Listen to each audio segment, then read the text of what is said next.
In the present day, the idea of buying a football club has become run-of-the-mill. Over the last few years we've seen American actors buying clubs. It sounds like a plot from a Hollywood film. Two movie stars taking over a football club, needing investment. But for Wrexham AFC, this could soon become a reality. Russian oligarchs buying clubs. No one seemed to know who Roman Arkadjevich Abramovich was when it was announced that the Russian billionaire had bought Chelsea FC in 2003.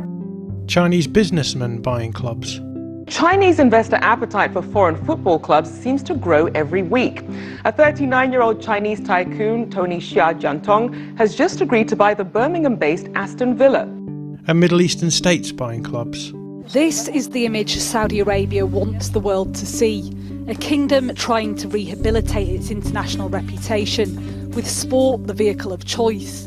And now they're on the brink of claiming the ultimate status symbol, ownership of a Premier League football club.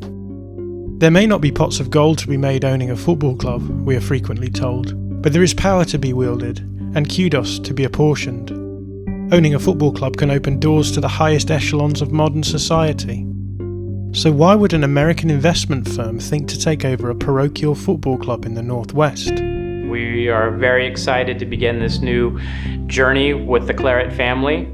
This is somewhere that we have looked for a very long time to get involved with, and so this is the culmination of a lot of effort on our part, and we're very excited. In this episode we ask, why are ALK Capital investing in Burnley Football Club?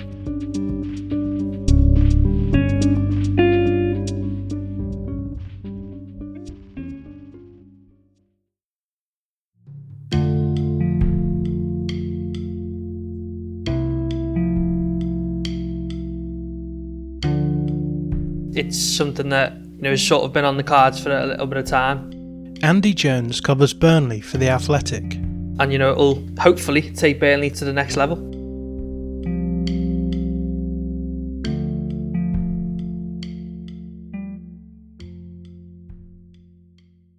Let's start at the very beginning. How long have Burnley been looking for a new owner?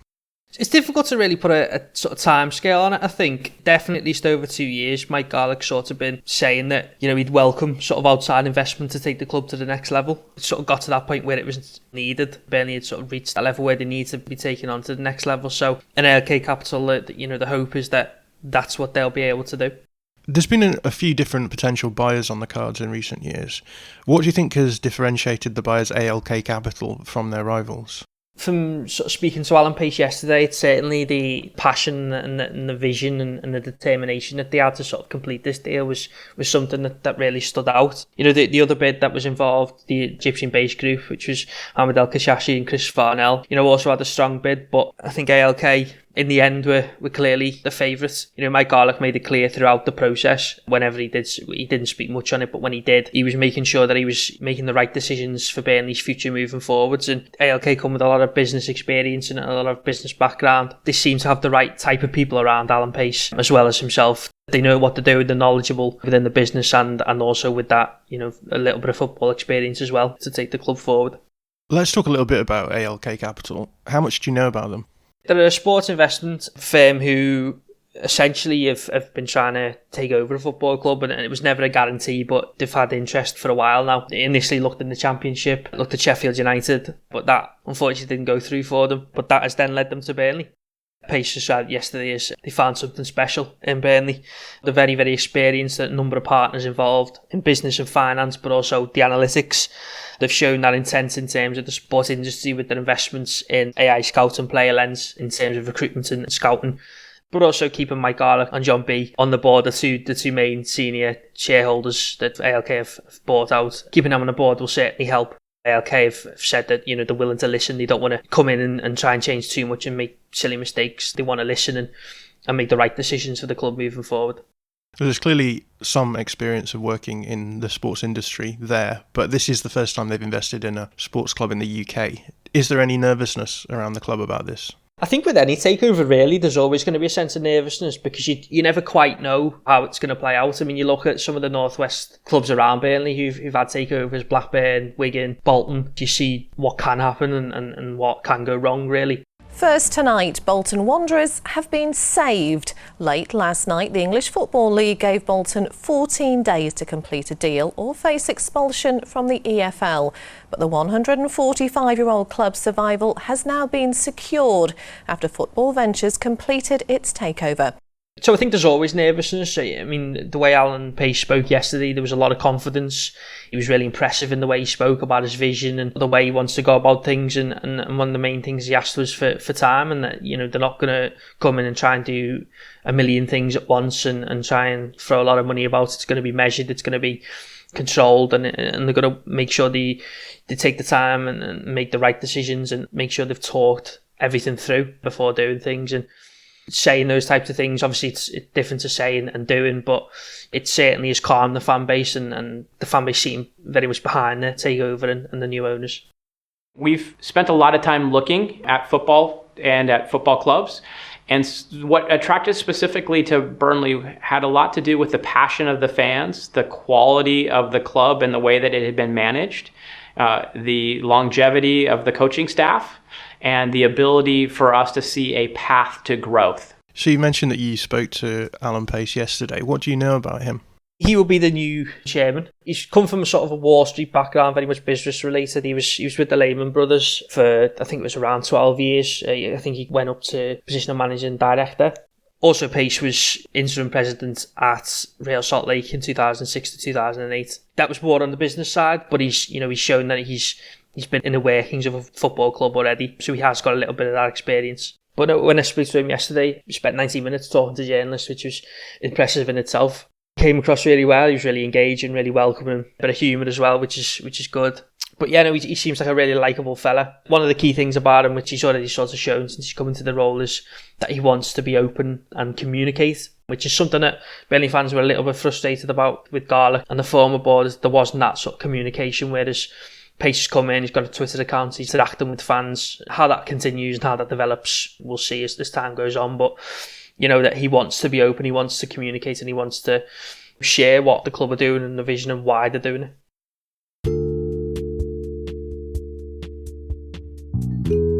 Let's talk about the takeover deal itself. What is the structure of this deal? Yeah, so they bought an 84% stake in the club for, I think it's around 170 million. So they've bought out the shares of Mike Garlic, for example, who was the main shareholder in the club.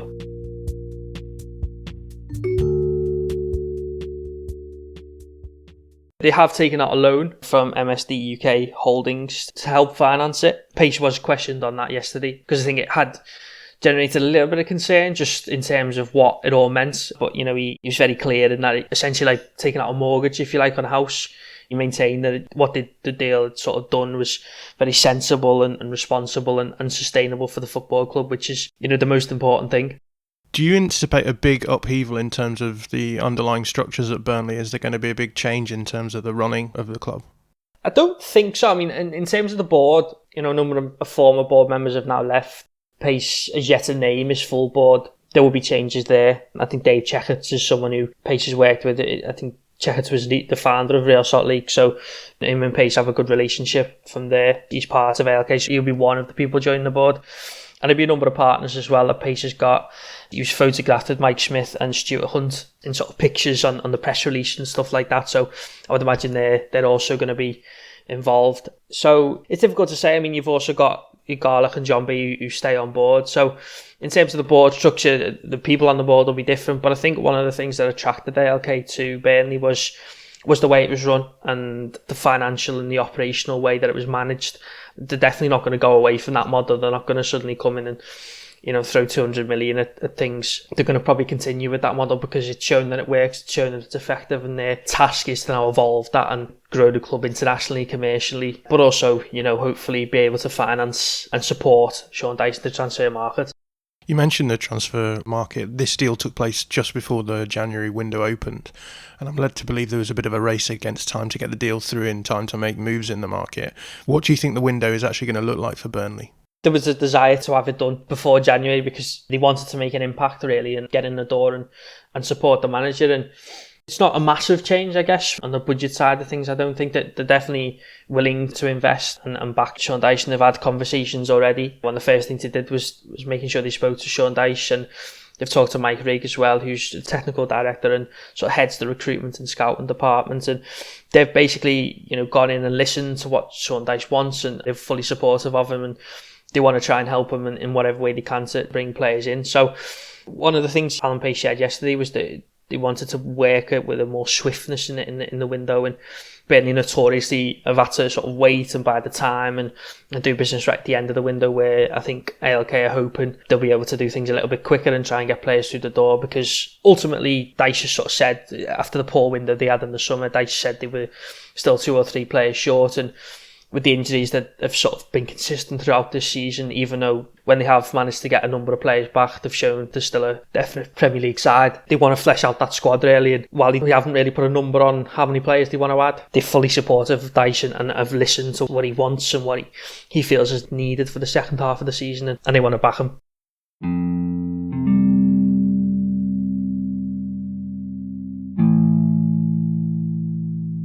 Takeovers can often be tricky things for fans to negotiate. How do you think the fan base have responded to this takeover?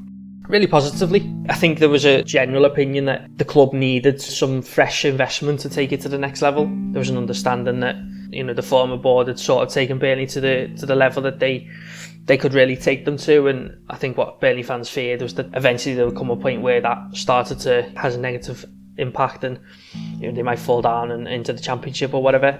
But also the relationship with Garlick and Dyche towards the end wasn't good. There was tensions between them two, so I think that's a positive change as well. It goes from a Dyche-Garlick relationship to a Dyche-Pace relationship, and the conversation that they've had went very well, and Pace is a huge fan of Dyche. He was one of the main draws of bringing him to the club, so there's always that scepticism, I guess, that you're going to have as a fan, but they're very, very positive in terms of the way they've reacted, and they've liked what Pace has said so far, and hopefully Pace will be able to continue to say the right things but also do the right things, and they'll see the changes on and off the pitch that the fans want.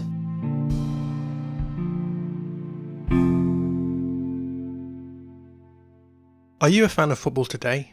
Why not support the show and sign up to our new Patreon page? You'll get access to bonus episodes, full and unedited interviews, and lots more extra content. To join us, just visit patreon.com and search for Football Today. Now back to today's episode.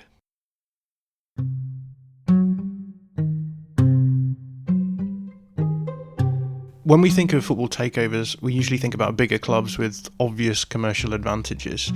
I'm interested in why you think ALK wanted to invest in Burnley in particular.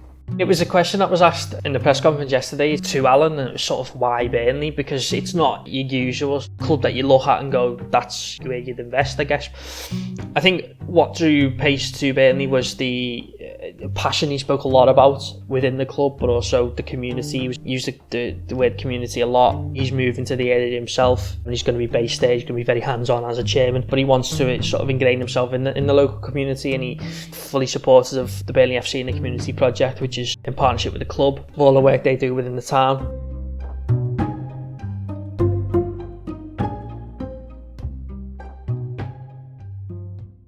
There was also a lot of building blocks, which he mentioned that would a draw the operational and financial structure of the club, which was very solid, very sound already, and now there's a chance to build. And I think the main thing he said was it's already sort of ready-made for them, if you like, to come in and immediately try and grow.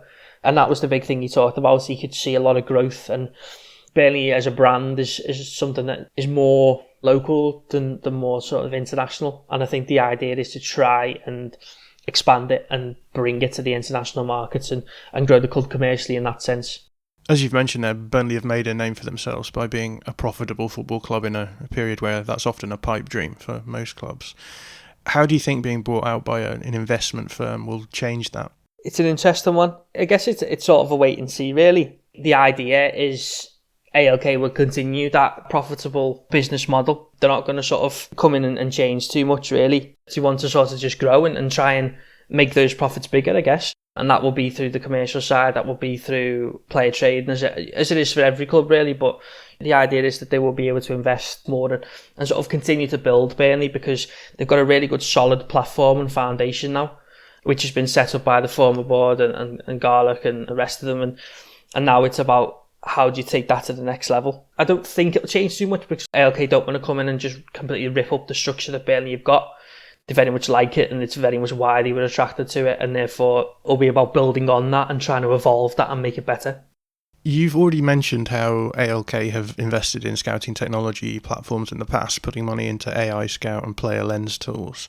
Does this mean that we should expect a Burnley who will now be at the front of data analysis in football? I know that there's been a lot of talk about data with ALK. How do you think that's going to pan out for Burnley? ALK are, Pace described them as heavy users of data. A number of the partners have an analytical background. As I mentioned before, they've sort of invested in recruitment and scouting platforms and Player Lens and AI Scout.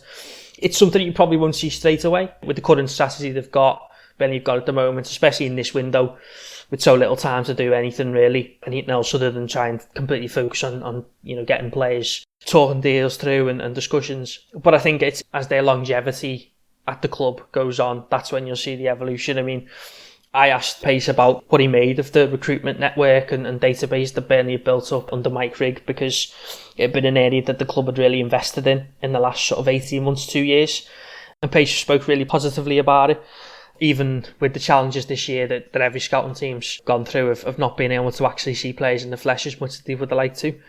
Again, it's another good solid base that ALK see as an area that continue to improve, and as time goes on, that's when they'll probably bring their data and analytics into the fore and try and make it one of the the best recruitment systems in England, if not sort of ideally in Europe. We have become sort of a neutral's favourite because we are fighting against the odds, if you will. Pep Guardiola, for me personally, the best manager in the world, says that Burnley is the best team in the Premier League for how we play. And people may say, well, what is that style?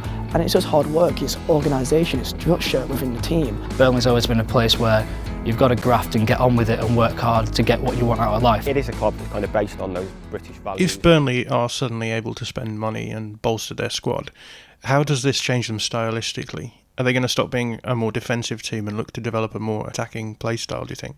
It very much depends on Sean Dyche, because he essentially now has the final say on players. It's his call on who he brings in, and I think therefore it's down to him as whether he wants to adapt and evolve his style, or he wants to continue to improve the style that he's played with Burnley for a number of years now, that's been successful and achieved so much success. I would highly doubt that this is going to be a massive stylistic shift, because this isn't a case of where Chelsea, for example, with Roman Abramovich, could come in and spend millions and millions on a number of players. It's unlikely Burnley are going to have a massive turnover in the squad. It's going to be adding to what they've already got, because there's a lot of quality in that squad, and it's a proven Premier League 11. Dyche will add players that complement it, and it might give them the opportunity to bring a couple of different types of players in that maybe allow them to be a bit more flexible tactically. But I think the core values and the framework and structure that Dyche has used since day one of him coming into Burnley, which is over 8 years now, they will remain, and those players and that fit that will still be the ones that are looked at. What I think it will do is probably allow them to, hopefully allow them to look at maybe players who might have been crossed off the list because they were unattainable, I guess, on sort of wish lists, if you like. Hopefully they'll be more available or more accessible, and that might take Burnley to the next level on the pitch as well.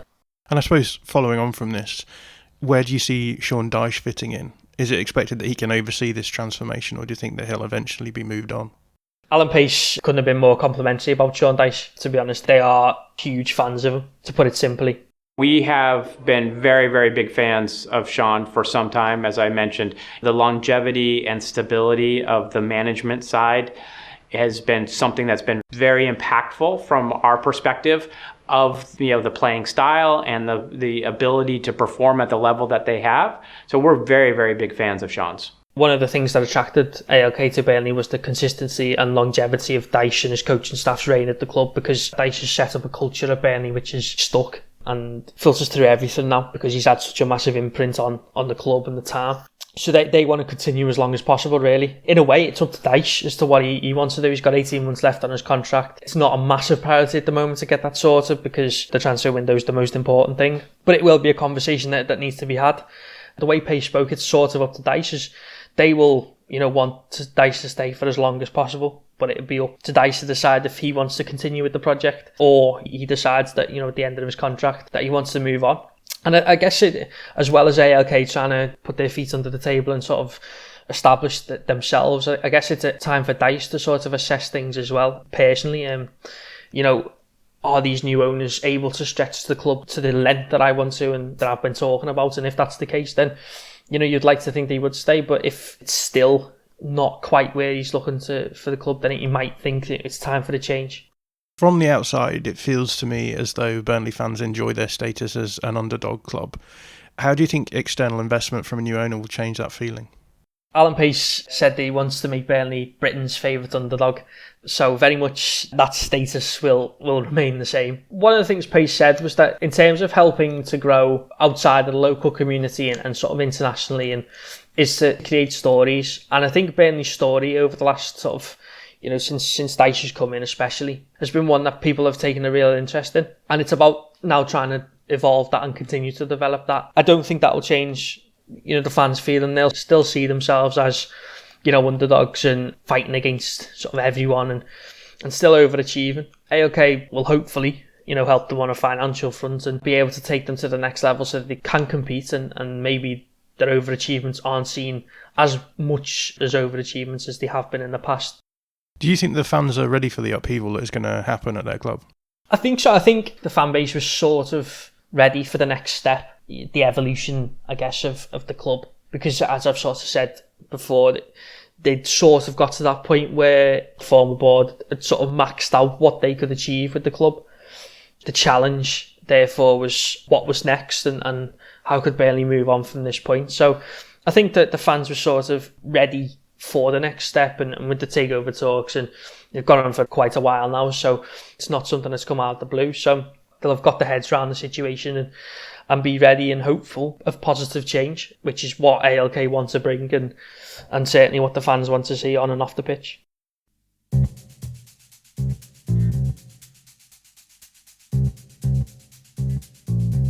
So what would you say that the future looks like for Burnley Football Club? I think it looks very bright. Pace has come in and said all the right things, and ALK have made all the right noises since they've walked through the door, and they've still only been in, I think it will be a week since it was officially confirmed. There's still a lot of work to do, and so yeah, it's only positive so far, and now it's time for the hard work to start for them.